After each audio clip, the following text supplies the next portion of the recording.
Hello बच्चों, let's read our question first. It says find the asymptotes of the following curves. X square y square is equal to a plus y का whole square into b square minus y square. So देखो, सबसे पहले हम इस question का की concept देख लेते हैं.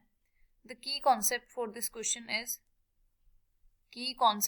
क्वेश्चन इज देखो हमारा एसिम्प्टोट क्या होता है. Asymptote is the tangent to the curve at infinity. So अब देखो हम अपने क्वेश्चन की तरफ आते हैं. हमें किसका एसिम्प्टोट फाइंड करना है.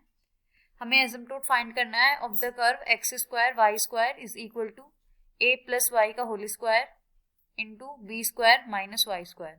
सो देखो इसको हम एक्सपेंड करेंगे तो ये आ जाएगा a square plus b square plus 2ab. So 2ay into b square minus y square.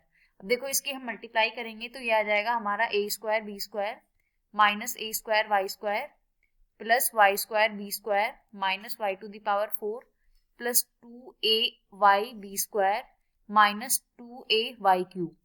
और ये x square y square as it is है ही, तो हम एक्स स्क्वायर वाई स्क्वायर को भी इस साइड ले आते हैं तो ये 0 बन जाएगा. या फिर इन सारे टर्म्स को इधर ले आते हैं तो ये बनेगा x square y square minus a square b square plus a square y square minus y square b square minus y to the power 4 plus बन जाएगा ये, और minus 2ay b square plus 2ay cube is equal to 0. So अब देखो इसमें हम asymptote find करने के लिए सबसे पहला स्टेप क्या होगा, हम फाई ऑफ एनएम की वैल्यू पुट करेंगे. और फाई ऑफ एनएम क्या होता है, जो भी हमारी हाईएस्ट डिग्री वाले टर्म होते हैं उनको हम एक साथ लिखते हैं. तो हाईएस्ट डिग्री कितनी होगी हमारी 4. तो 4 डिग्री के कौन कौन से टर्म हो गए. एक हो गया एक्स स्क्वायर वाई स्क्वायर ये वाला टर्म, और इसमें 0 डिग्री है, इसमें 2 डिग्री, इसमें 2 डिग्री, इसमें भी 2 डिग्री, इसमें 4 degree, y to the power 4. तो इसमें हम x is equal to 1 and y is equal to m put करेंगे तो ये कितना आ जाएगा हमारा m square plus m to the power 4. अब क्या करेंगे, हम इसे 0 के इक्वल रख के m की वैल्यू फाइंड करेंगे. डायरेक्ट कर लेते हैं, m स्क्वायर कॉमन लेंगे तो 1 प्लस m स्क्वायर बचेगा. This is equal to 0. देखो हमारी m की वैल्यू कितनी आ जाएगी, यहाँ से m की वैल्यू आएगी हमारी 0. देखो हमारी m की वैल्यू तो आ गई.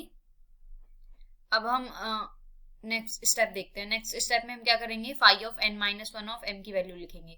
इट मीन्स जो भी हमारी सेकंड हाईएस्ट डिग्री वाले टर्म है उनको हम एक साथ लिखते हैं. तो फर्स्ट हाईएस्ट डिग्री हमारी कितनी थी 4 की, तो सेकंड हाईएस्ट डिग्री कितनी होगी 3. तो 3 डिग्री वाले टर्म्स देखते हैं. देखो कितने हैं, एक तो ये होगा 2ay क्यूब, और कोई है 3 डिग्री का नहीं है, तो सिर्फ ये अकेला टर्म है 2ay cube. So this is equal to 2ay cube. Again इसमें हम x is equal to 1 and y is equal to m put करेंगे. अब x का तो कोई टर्म है नहीं तो y को ही पुट कर लेते हैं, तो ये आ जाएगा 2am क्यूब. अब लास्ट स्टेप में हम c की वैल्यू फाइंड करेंगे. c की वैल्यू होती है minus of phi n minus 1 of m whole divided by phi of n m का derivative with respect to m. देखो इसकी वैल्यू क्या है, न्यूमरेटर की वैल्यू क्या है 0, बिकॉज m की वैल्यू 0 आ गई तो इसकी टोटल वैल्यू कितनी आ गई 0. तो न्यूमरेटर में 0 आ गए तो डेनोमिनेटर में कुछ भी हो, ओवरऑल c की वैल्यू क्या आएगी 0.